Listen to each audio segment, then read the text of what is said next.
This is WZRD Chicago 88.3 FM. And we have with us at WZRD via Zoom, Zhanna Biletska of Zhanna Biletska Fine Art. Good morning, Zhanna. How are you doing today? Hi, good. How are you? Very, very well. So glad to have you with us. We were talking about a couple of weeks, about maybe a week or so ago, and then you were telling me about how you started painting. So how did you first become interested in art? First, when I was a kid, it was interesting for me to, start, you know, um, doing drawing and painting, and then I went to art school when I was a kid at 9 years old, and then so I continued I studied there and. When I actually went there, I mean, it was harder than like when I thought it would be, because when you think like you see people painting and drawing and it's so beautiful, but then you go there and it's like it doesn't look like what you see like from people, but you learn and learn, and if you still like it, you continue, you get in progress. In other words, you mean that it's more technical than you had thought. Uh, well, it's a lot about hard work and some technical things that you need to learn about it. It's of course it's a creative process at the end, but like it's yes, like in a still life, if you're painting architecture or people portrait, like you need to know how to do that. I don't know, maybe in abstract painting you don't need to know anything, just be naturally good at colors maybe, but still be better if you know composition and colors, stuff like that. But maybe in abstract paintings you don't have to know like so much, but if you like doing drawings like architecture, like people portraits, any portraits, still life, anything that's more academical, you need to learn, and it's a long process.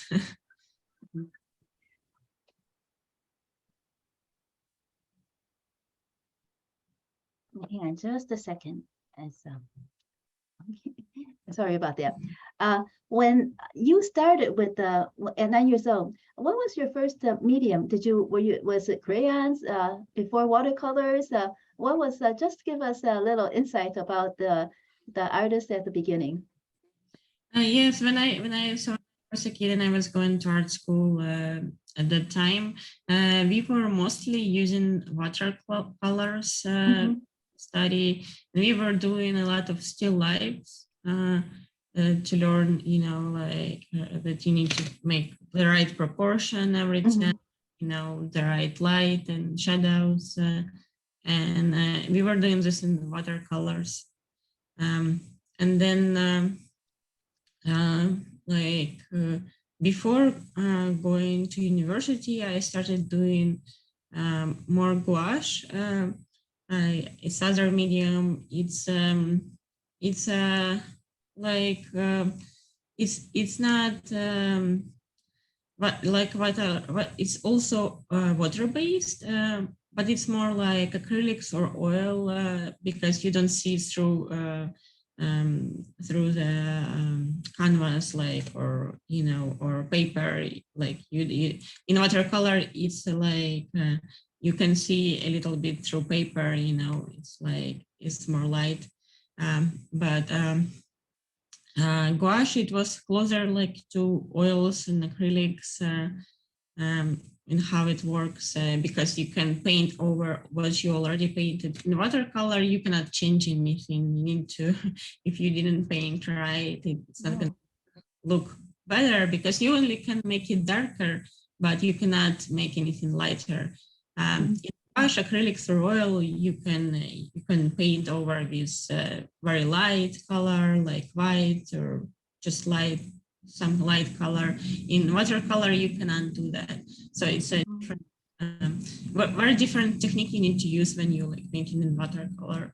And then yeah, so then I started like doing gouache, and then I was when I was and doing exams to enter university.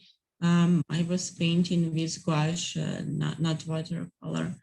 I think in our exams we could use either watercolor or gouache, but I decided to go with gouache because I was learning gouache last couple years, and I liked it more.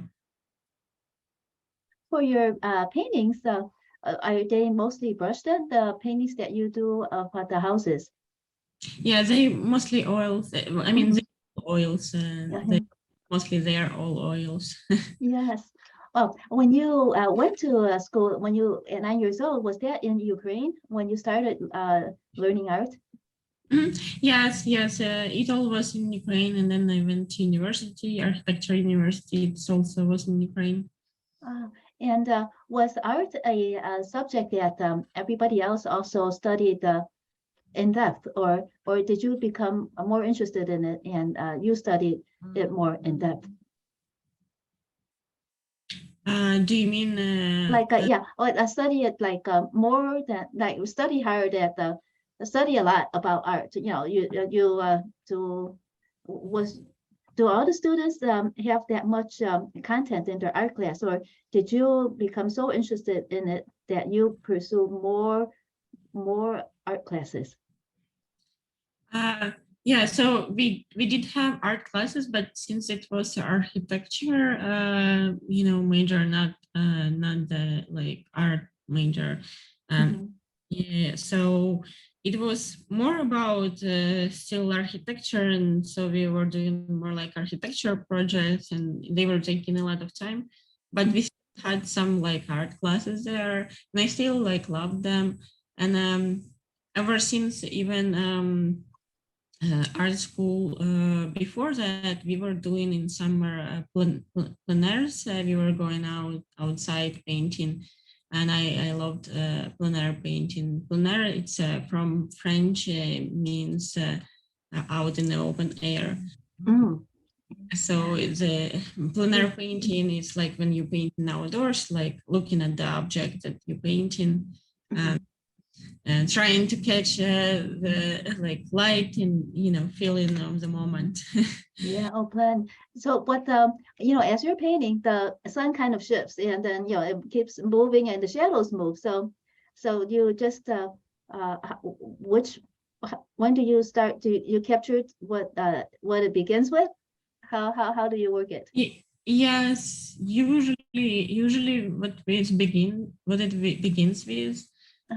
Sometimes if I see it's not the very best, I might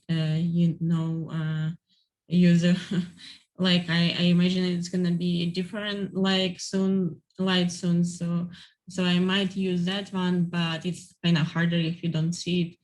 And yeah, I mean in a perfect in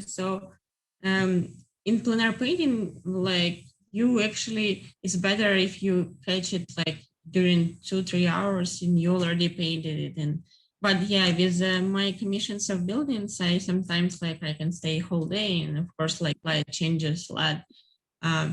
Yeah, it makes it harder for plein painting because like as plein painting, it the meaning of it was first with impressionists. They wanted to catch the impression, and they wanted to catch like the moment. So yeah, in order to catch the light before it didn't change that much yet, you need to do it like in 2 or 3 hours, no more.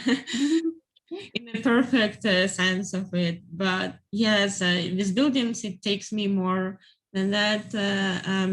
Like with nature could be sometimes like that I would fit it in 3 hours, and also depends like on size or scenery. But with nature could be that I would fit sometime if it's not too big of a size. If it's big size, of course, it also takes a lot of time. Yeah, so for perfect plein air painting, it would be like you need to catch the same light, maybe come in the same time of day. I mean, for the sunsets or sunrises, some paintings I was coming a few times because it's like I cannot paint it in other time of day for sure. So I was coming and like one day I started and other day I came also at sunset and I was trying to finish the exact like time when it also sunset. Because like, yeah, if it's like more like a middle of day, it could be, more or less okay. It's not that much of huge difference, you could stay longer, but if it's like sunrise or sunset, it's of course very different from a midday. But the prettiest light is at the sunrise and sunset, right? What do you The prettiest light, the most flattering light is during sunrise and sunset. Midday is more uniform, but is it too bright at midday? Yes, I mean you can still. It's like for photography midday, it's terrible. For printing, you still can paint, and during the day, it's just gonna be you are capturing more bright day. It's just gonna be different, very different feeling from what's sunrise or sunset. I mean, in painting, it's actually it's a little bit different from photography because you can capture anything and it's gonna be beautiful. Photography, it's really not be that beautiful if you are trying to do photos of people during like exactly at noon and they are standing on sun because they're gonna have these shadows over there like very very dark and very huge under their eyes and like not a good ones. You need other things like to like make that light bounce or something or go to shade. But in painting you can capture like basically anything beautifully. So it's just going to be different feeling. It's going to be very very like midday, it's going to be very very, for example, if it's water, it's also very different color, but like lake look really nice, blue and bright like during the midday, so but like sunset or sunrise is kind of this pink color. When you sit down and start the painting, let's say when you choose the setting, you almost could envision the light because you've done it so much already. You could envision what the light will be, how it is now for sure, and you could almost feel what it will become too, right? By now, you've done it so much. Yeah, sometimes if I'm like setting up for sunset, I could try to come earlier and try to vision, but still it's hard because it's also that every sunset could be different. And I was trying sometimes like to start painting even though it's not exactly sunset yet because sunset is very short, but then still like it's not like I still need to change because it's still not what I would, exactly what I would start there. Yeah, you have a vision of what you want, and then you try to capture it. Is what you're saying? Yes. Yeah, your artistic vision. Well, when you started studying, so you studied architecture as well, right? So that you could have the even better, more solid grounding for your art. So did you study architecture first, then art, or did you study architecture because of your art? Well, I was first interested in art, and then I decided that I might architecture is creative, and I decided that architecture is connected to art, and creative, and that I might, would like to be an architect. And when you study architecture, you are like studying so many different things that even if you are like not working as architect after all, you still like got experience in the and knowledge in so many different topics. Right, exactly. When you do your art of when you people when you started, let's say when you started painting houses, did you start with commissions right away? Was it a hobby at first, and then you became so good at it, and people started commissioning you to to paint their houses? So at first, like when I moved to Rogers Park, Hmm. I loved like how Rogers Park beaches look, and I was painting around Rogers Park like sceneries, beaches, and Loyola temples, like Loyola Library, and then like Madonna della Strada over there. Hmm. I've been picturing some sceneries exactly like in Rogers Park, and I even did the exhibit. So I think it was 4 years ago at Cafe Riva Dolce at Sheridan. Closed right now, but they were there like uh, at the Sheridan, where's like kind of Loyola students, other shops and stuff. Um, so I did the exhibit that was dedicated to Rogers Park because all of the paintings there like exhibited they were Rogers Park paintings, and then so I was putting like my stuff just on Etsy, and there were like even some people like so so somebody found me like on Etsy who lived in Rogers Park and like purchased my beach scenery, and then he was like after he purchased one and then second one after some time it was like time passing, and then he asked you know what, like we like our building. It was actually they were renting condo in the building. It's not was like their home or something like that.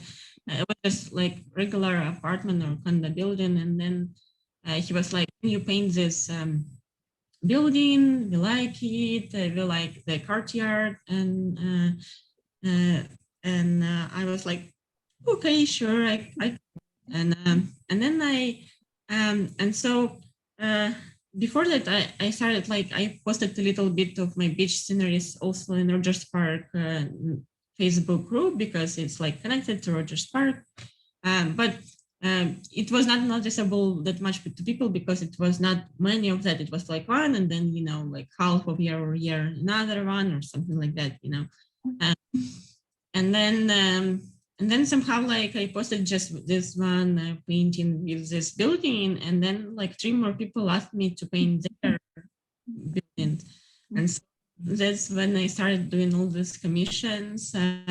At first I did like smaller sizes and smaller prices too. um, then I started figuring out that it was not much profitable at that point of price, but I still wanted to give out to people more for the price I want to ask. So I just started from a bigger size, and I was like, I'm not doing this small size anymore. I'm like doing right now like bigger size, and then up and up. What sizes are we talking about? What were the smaller sizes? I know that the last couple of days when there was a gentleman at the show, he picked up one of your pieces, that he commissioned from you. That was like about maybe 24 inches tall and about maybe 20 inches wide, something like that. Yeah, with the frame, yeah, without frame, it was 16 by 20. Oh, Yeah, it's actually, yes, it's big size. So right now it's just like when I was starting, I did the smallest 9 by 12. The small was starting from 9 by 12, and then also I was doing bigger, of course, but a lot of people were commissioning me to do small, and it was taking still a lot of time. Either it's small or big, it still takes a lot of time. So I then I saw that like I just for that much work that I'm putting in, like I can do this for this amount of money. So I started doing from 11 by 14. And so it's like right now the smaller size that I offer, and like when I tell people prices and they're like, "Can you do smaller?" I'm like, "No." Well, I mean, I do have in my Etsy shop, I do have like smaller paintings, or even like you can purchase some art prints if you want my artwork. But like for commissioned paintings, I cannot do like smaller. It takes time.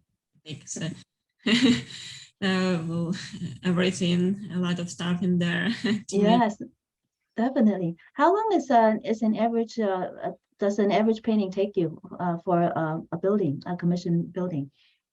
Well, it takes at least 5 hours or more. So Mhm. it will always depends on the building, and of course, if it's bigger size, like you saw 16 by 20, it takes more time than that. Mm. It is And the bigger size. Often it takes like 2 days or like whole day if I am from the morning till evening because I want to finish it there. yes. So when you paint by oils, do you have to do it all at once, or could you rest and then let's say like some of it dries, and then how does it affect like what you want to continue with? So oils, they actually dry slow. Mm.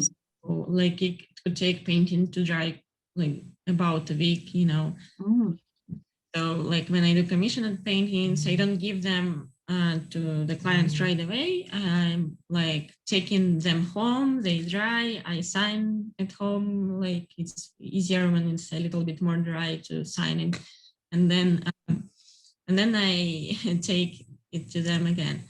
Uh, well, if yes, I mean, when I'm painting from photos, because sometimes I do paint commissioned paintings or something from photos, it could even be because like I started, then I left. I was doing something else,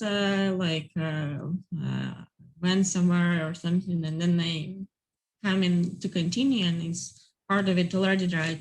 I mean, it's okay if it's dried. It's just in plein air painting, it's just different because it should not be dry, like you will be catching the moment, and it's like this technique that it's like fresh. uh, Mhm. could be I mean, it's okay if you're painting in studio and it dries, you're coming back to it week after or something like that. It's nothing bad, it's just kind of gonna be different technique of painting. Mhm. When you paint outside and then you bring it back to your studio for it to dry, how do you manage to transport it so that it doesn't get smudged or anything? Yeah, so for a bigger painting, I don't have anything. I just carefully take it by the corners. But for small paintings, I have like panel carriers. I can even show you here. Okay.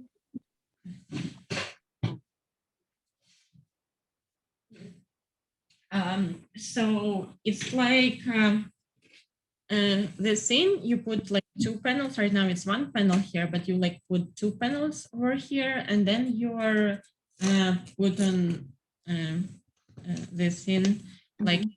it's facing the painting facing this way inside. Mhm. So it's like stays dry no matter what. You can just take it, you can lay it down. Oh. Oh. Yeah, tools of the trade. So When it's you really were, useful. yes, for sure. Let's get back to the techniques, etc. When you spoke about learning shadow and light and colors, etc. It kind of sounds like a language in a sense. So how do you feel about that? Is art and painting almost like a language? Yes, it's like language that you have to learn too. You can also feel it like you see and you kind of feel it too, but like without learning and practicing, it's not gonna be actually you know looking as good as if even if person like they would have they have this like kind of talent, it's still not gonna be a talent Mhm. without any practice, without any learning. uh, Mhm. so um, so like even just if you're naturally like good at it, it's not enough, you know. Mhm.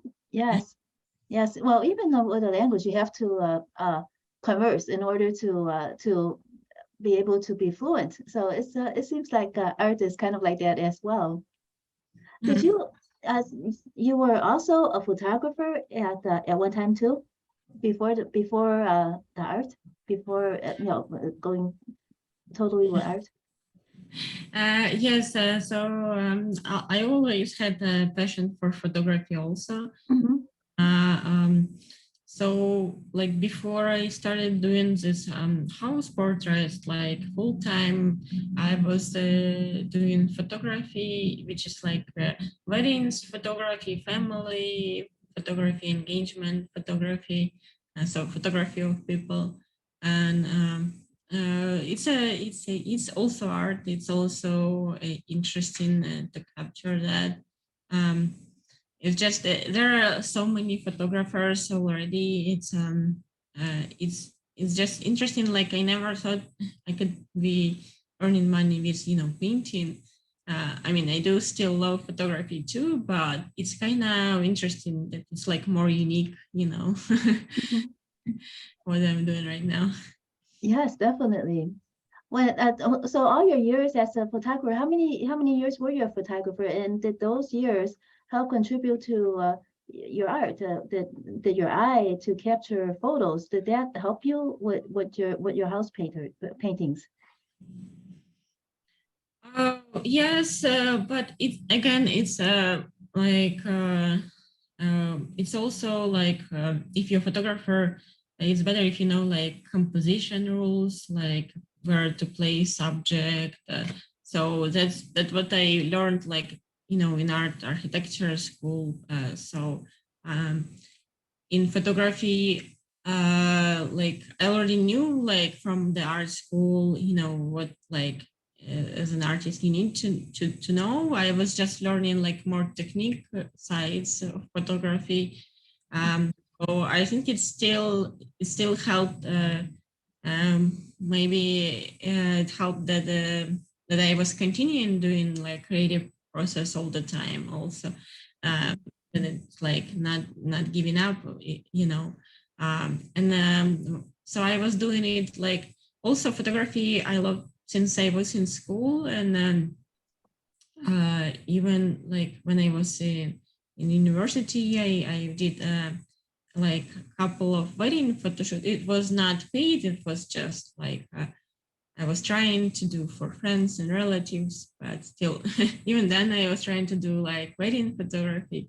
And then when I came, I got like better camera, and then started doing first like part time, like paid gigs, but like small paid and part time, and then.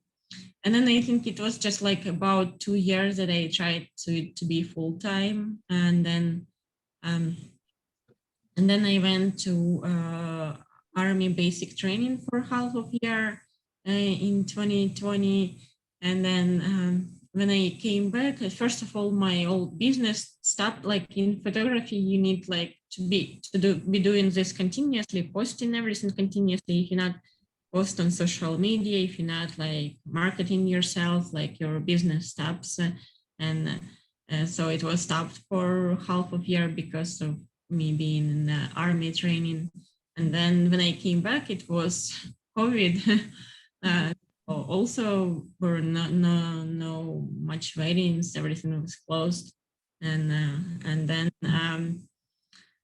I was tutoring some kids of doing painting. And um, and then that guy, he asked me to do his building. And Mhm. of his building, I was like, okay, I'm still like, uh, don't have like much of like. I've also started doing even some photography too, but it was like so like small amount to get back on the feet, like when you stopped for a long time uh, and also plus COVID. Mm. I was like, okay, yes, and then I started to doing with all this painting from there. and I was like, now I like it, and I liked many aspects of it. I liked more because with wedding photography, it's hard. Like if you're really doing good in this field, um, and you're earning money, yeah, you don't have any Friday or Saturday or Sunday off, Right. and you coming back at home from these weddings like at midnight, after midnight, like 2 a.m. And then I had also street parking. I was at 2 a.m. searching for street parking place. So compared to that, like coming on daytime painting, and it could be a weekday. It felt for me like, better transition, to happen like these work hours and like what you have at wedding photography. Yes.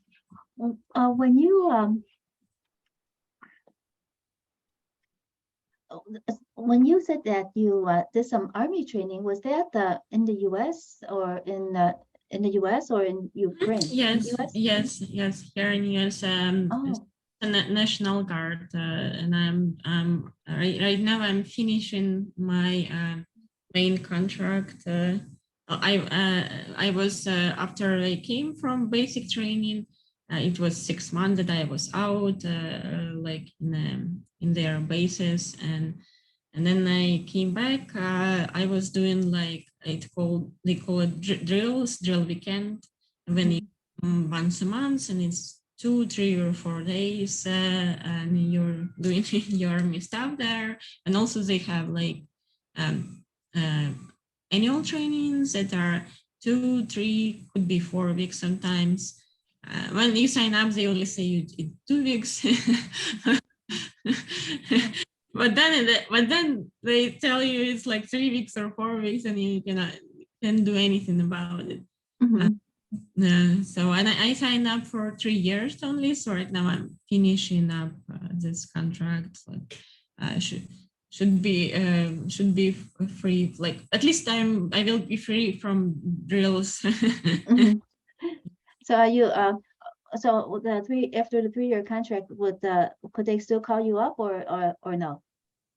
Yeah, so after 2 years contract, you have still 5, because their main contract is 8 years. And you have 5 years being in reserves, but kind of reserves when you don't have to go to any drilling, to any annual trainings, but they call you if something happens. Did you attend any schools in here in the US in Rogers Park? Well, here I was like doing so I was taking some online courses from actually like universities for photography, like I think from Michigan University. I took the course.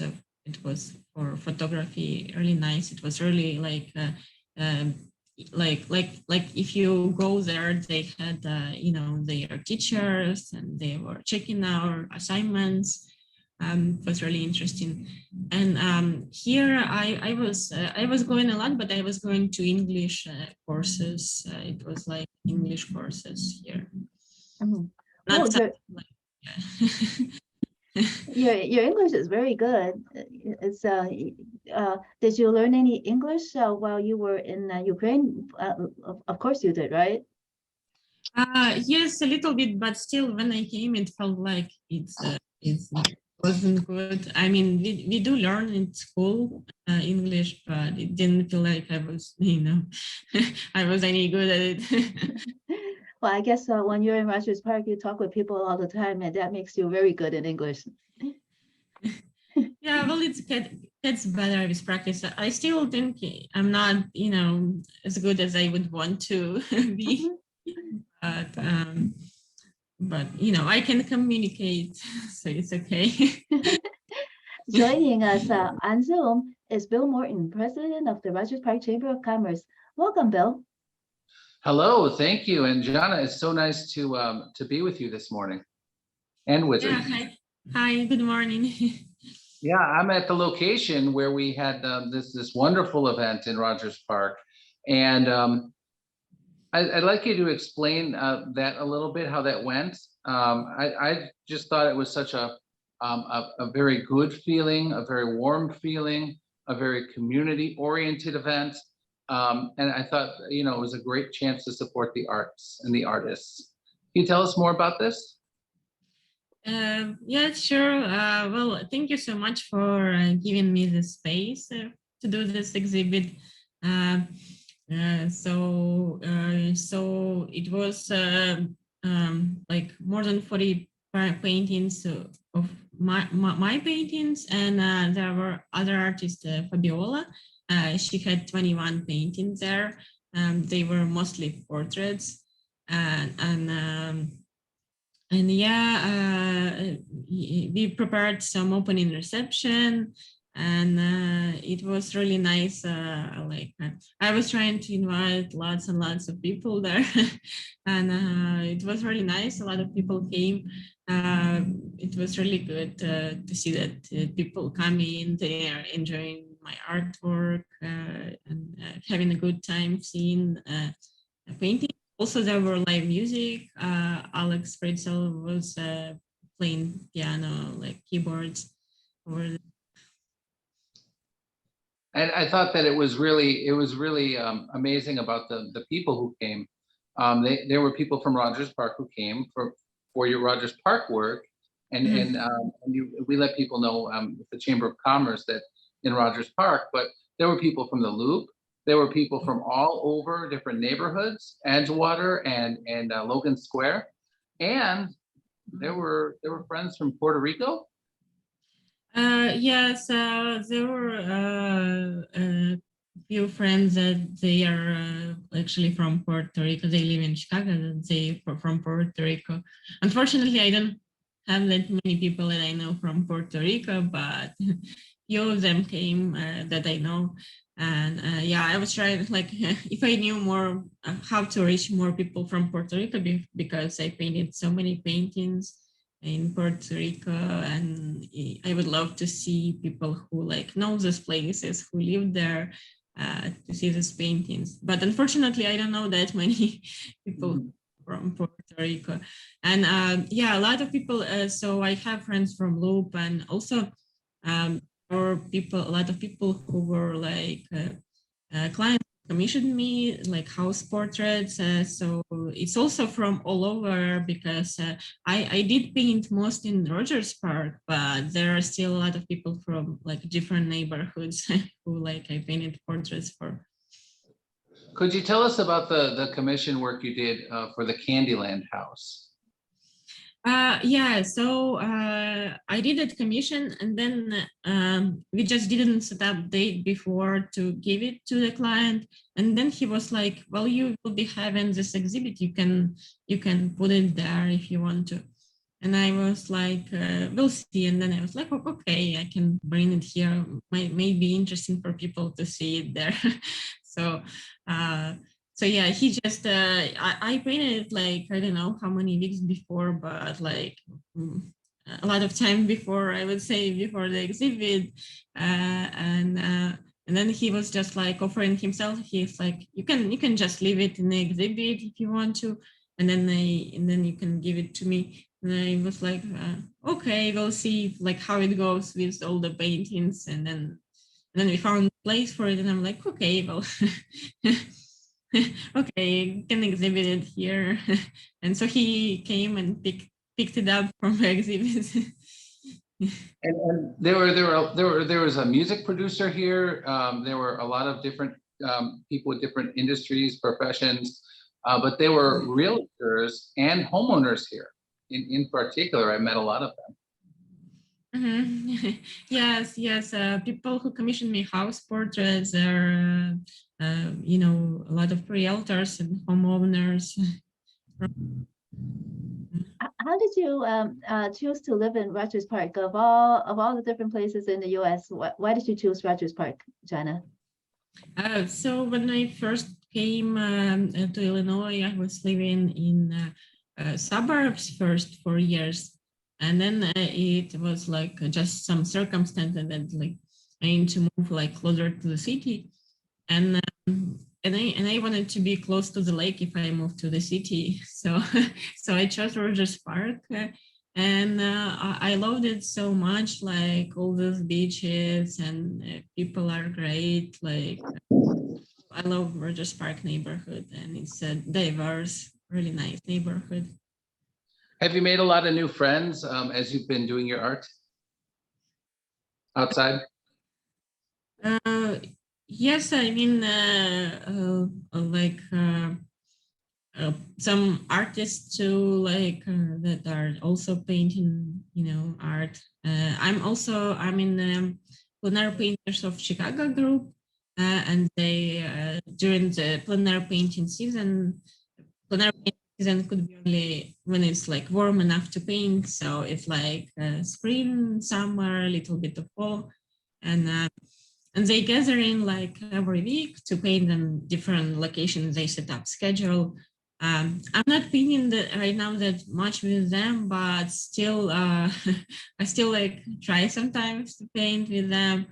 Maybe in the season I paint like just a few times with them. Some of them like come every week, but like because I'm doing painting on my own a lot, so I'm not like painting as much with them. But it's great to paint with them and other artists too. And I remember the first time we met, and you were too busy. You probably don't remember. You both were at the Jarvis Square event, and you were painting. I don't know if they were tents or like the street, how it was. And I remember that, and I had to come over and say hello because you're famous in Rogers Park. You definitely are famous in Rogers Park. Everyone sees your work. Everybody really loves what you're doing. It's so unique and interesting, and it's wonderful, lovely, beautiful art. Can you tell us what you were doing at Jarvis Square? Yes, I was painting farmers market over there. It was also commissioned. Um, so yeah, it took me though long because I didn't like what I did on location and I wanted to finish it from home. But then from home it takes me more time, and it took me such a long time to figure out how do I like it to finish, and so I like it, so it's finished. So I feel like it's finished. So do you? I've always wanted to know. Because I remember you mentioned something about finishing it at home on some sort of post somewhere or something. You can take a photograph and work off the photograph, or you can be on location.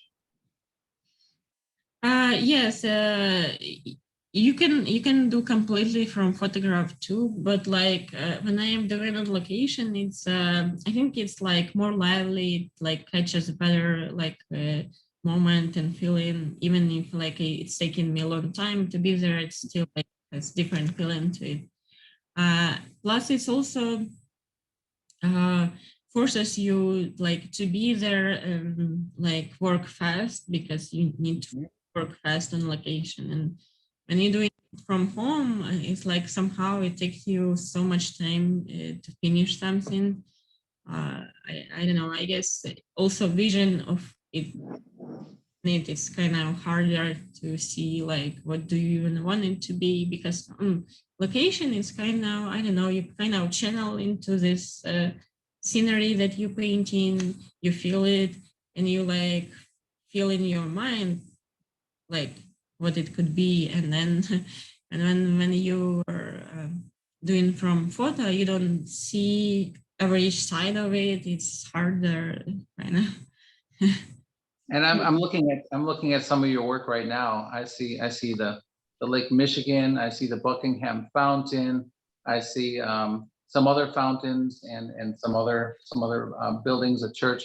How do you work with your colors? Do you work with like there's a lot of depth in your paintings. And you're using acrylic, because I heard that earlier.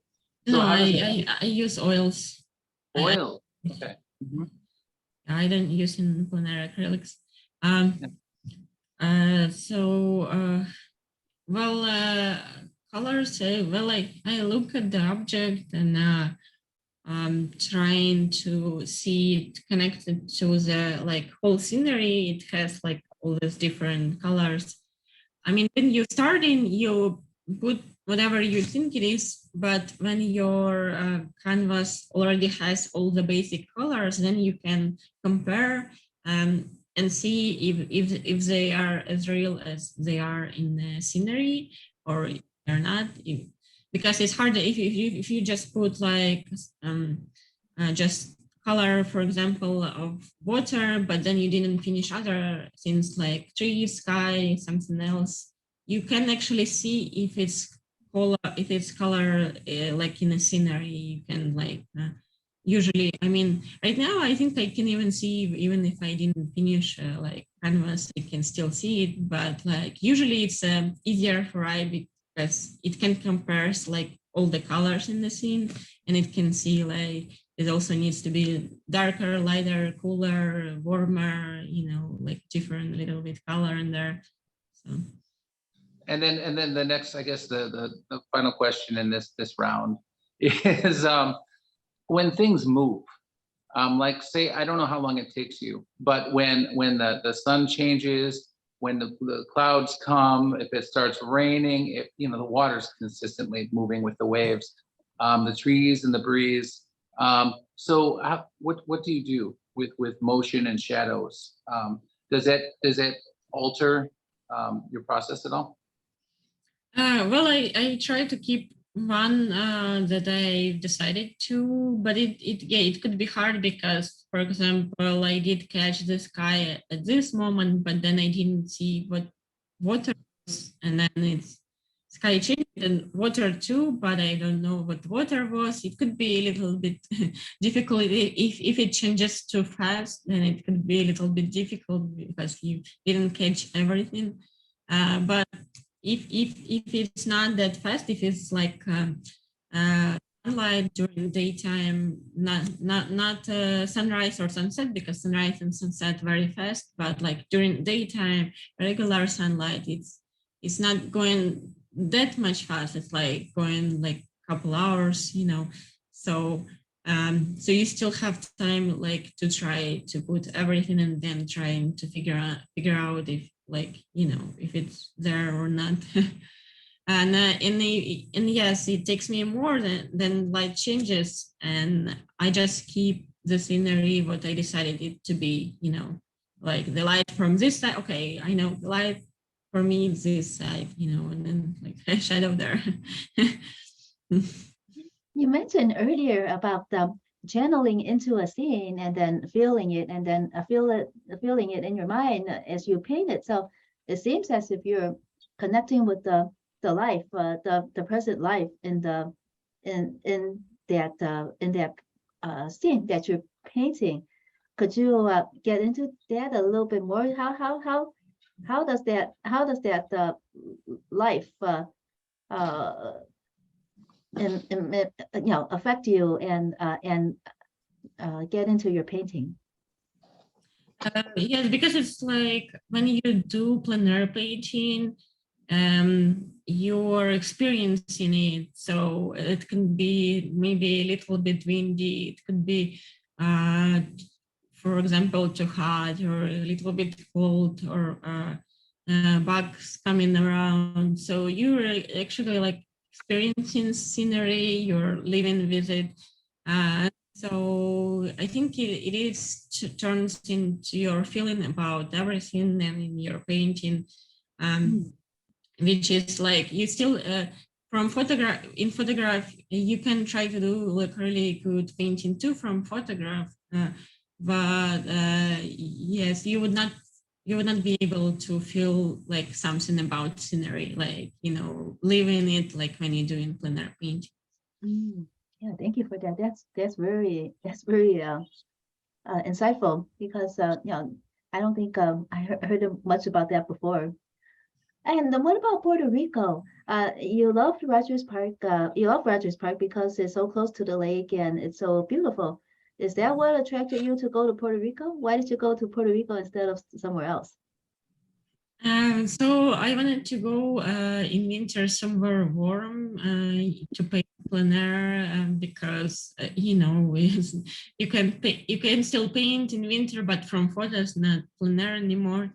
And I wanted to paint more plein air, and I do love you know, ocean or like the Lake Michigan. You know, like I love like big water, you know, like to paint, or any kind of water. If it's like waterfalls, probably I haven't tried the waterfalls, but I do love like this kind of sceneries, and also like it's warm there in winter, so I I was like thinking of where I could go places, and um, I mean, there are other beautiful places. I mean, Hawaii really beautiful, but it's more expensive than Puerto Rico to go for like whole months.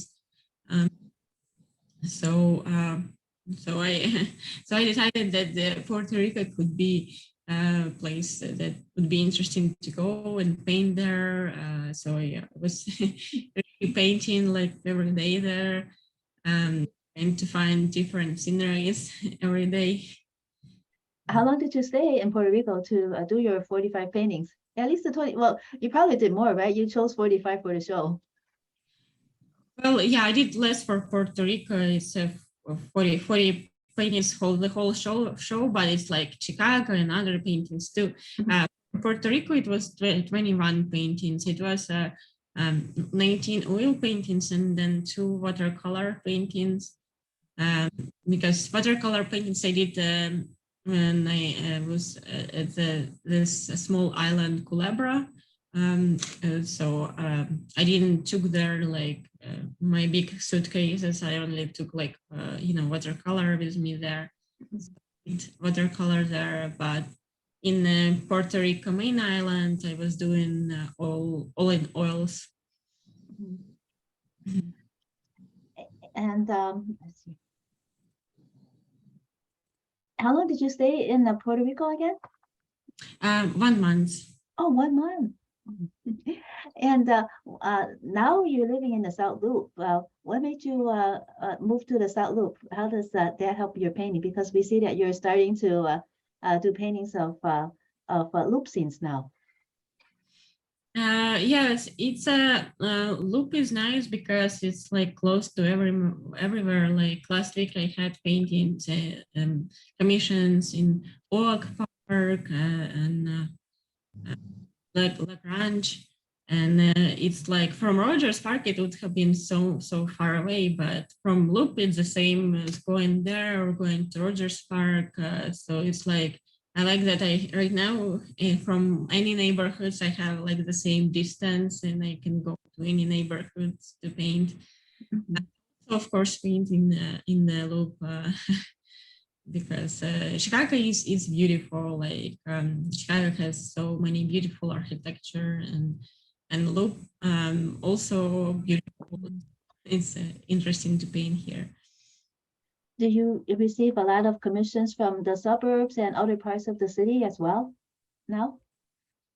So from suburbs, well, it was Evanston like a couple of times, and further suburbs, it was just a couple of times during this whole time that I was painting commissions. It was not much, just a couple of times, but I also didn't want to like go so far, I guess. So it's okay with me that it's not that much of commissions from far suburbs. And yeah, most of the commissions from Rogers Park, but still I had like from all over, from Albany Park, Irving Park, Edgewater, and like what else? Lincoln Park, Logan Square, but mostly still because like at first there were people exactly like from Rogers Park group, and then some people who were like actually in Rogers Park group on Facebook, but they had like place or they wanted to gift for somebody else that were somewhere else. They started like asking me to go some other neighborhood. And when I lived in Rogers Park, I actually I actually liked to be in Rogers Park because it was like so close, like I'm driving and it's very close. Mhm. And right now I'm like, okay, with any neighborhood because I still have to drive there, like about the same amount of time. So I'm like, oh, okay, it's so cool. It takes me the same amount of time to walk park as to Rogers Park now. Right. Yeah, there's so much. It's a very good transportation hub in Rogers Park, at least for for us that don't drive. There's so many buses and trains that we could, get on and go to everywhere else. When let's see, when you're in Rogers Park and people they know you and did you say that they also recommend you to other people so that you get more commissions that way? Yes, I don't get only from Facebook. It's also people who referring from already commission me, and then they refer to their friends. Also, sometimes people see me on the street while I'm painting, and they like asking for my business card. So sometimes I could get commission like that when they see me out there painting. Mhm. Have you have you gotten any commissions from the Loop skyscrapers yet? Commissions, no, but like skylines that I was painting, Mhm. yeah, people are usually interested in buying the skylines. So yeah, I mean, painting look, it's just like if even I'm painting, it's not commission, it's still something that I think like people are very interested, like Chicago skyline, Chicago theater, and basically I think it's a lot of sceneries that could be in Chicago that people would you know would actually a lot of people would want them. Yes, I wish. I think Bill would too. That the Adelphi Theater was still around for you to paint that. Yes, yes, I do wish. When so you named your business Zhanna Biletska Fine Art. So those of our listeners that don't understand the difference between fine art and art, what is the difference between that?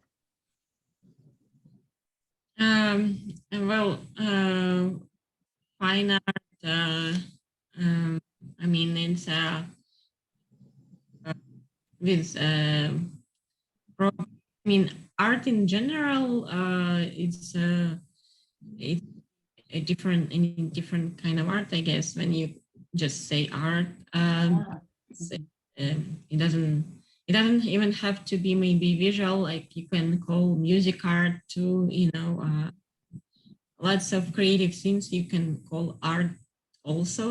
And I guess fine art just define that it's like, visual form of art, like paintings. Like, mhm. Yeah, well, your art is definitely fine art. It's so detailed, so precise, so beautiful, and it's very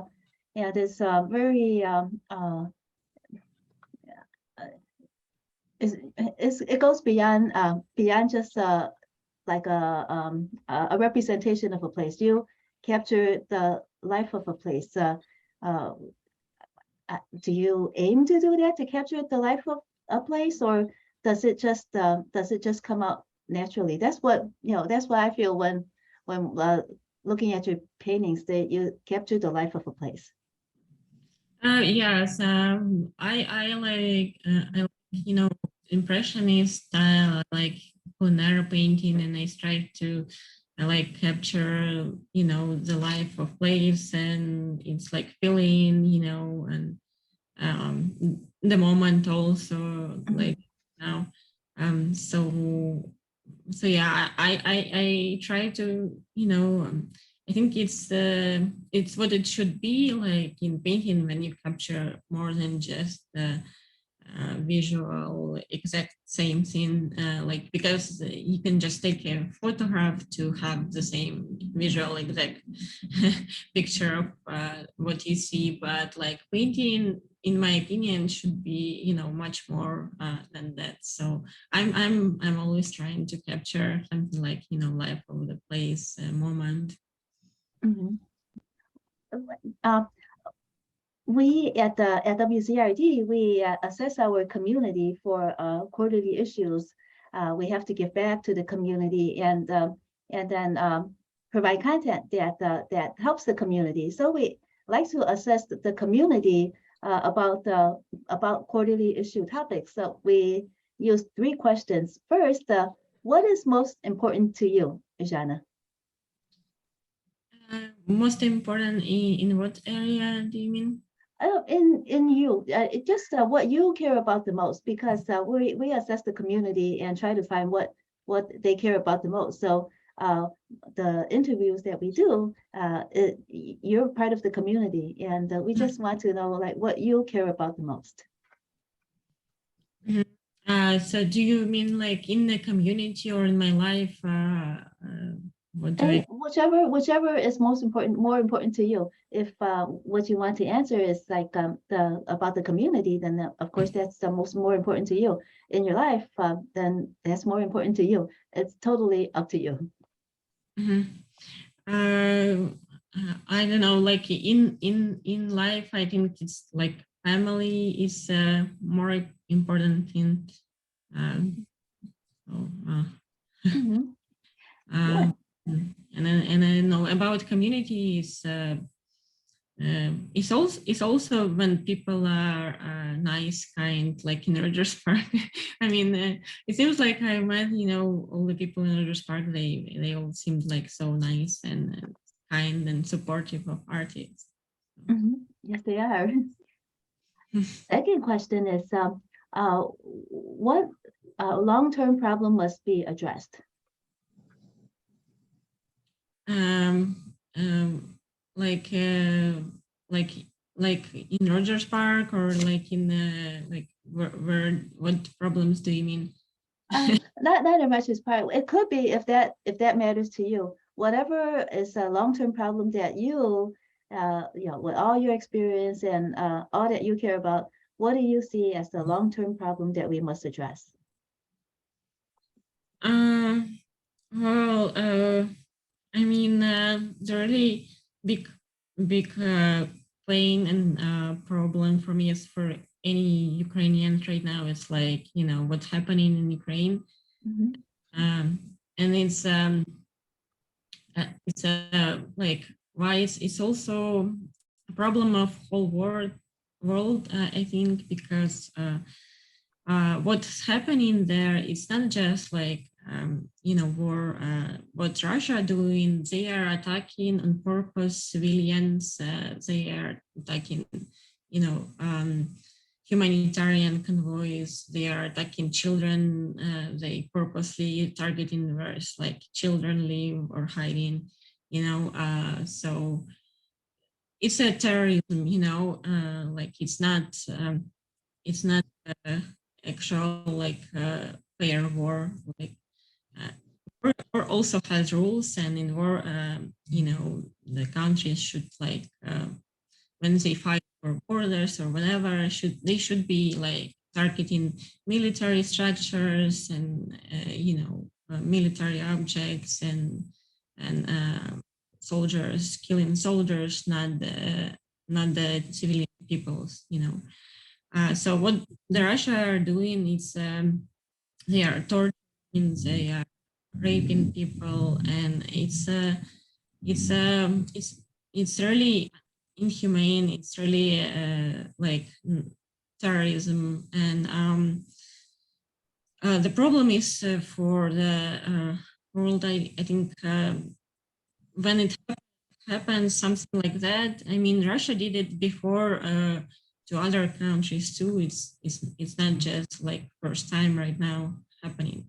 And the problem is to like see and support these countries that are like need the help, because it's not fair what they are doing. And what problem must be addressed now?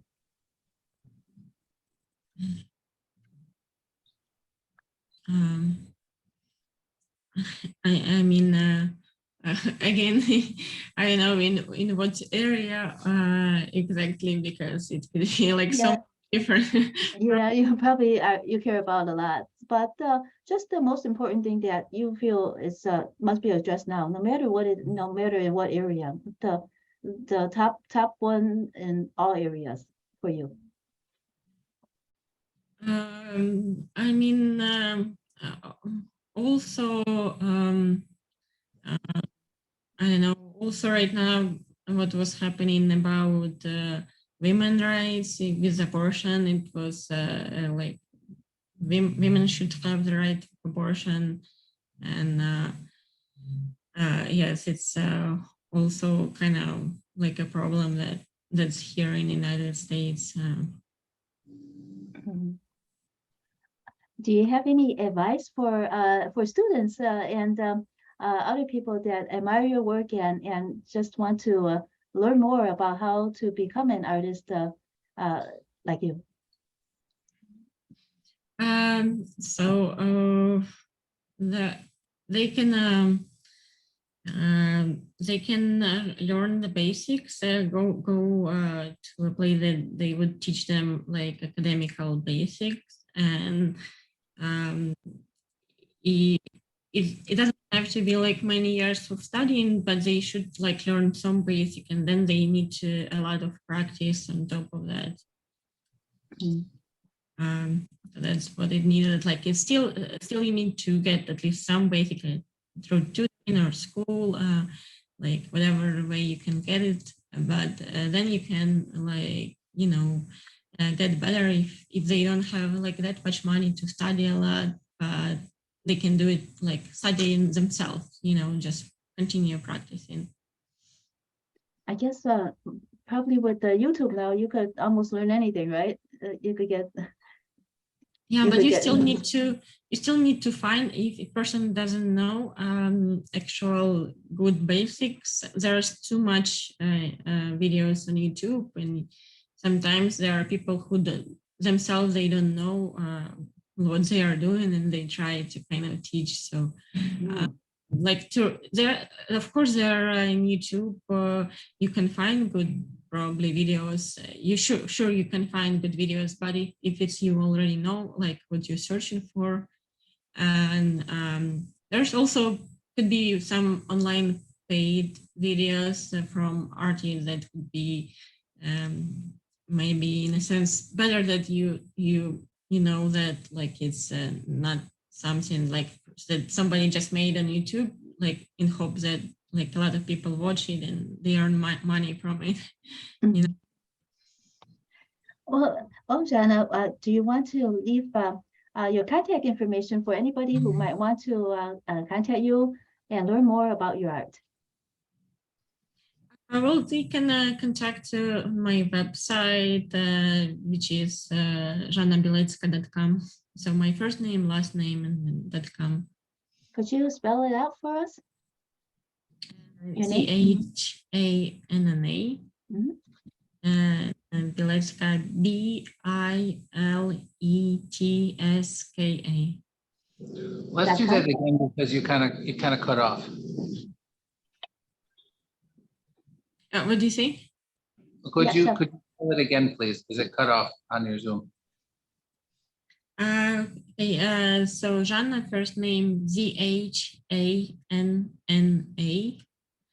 and then last name Biletska,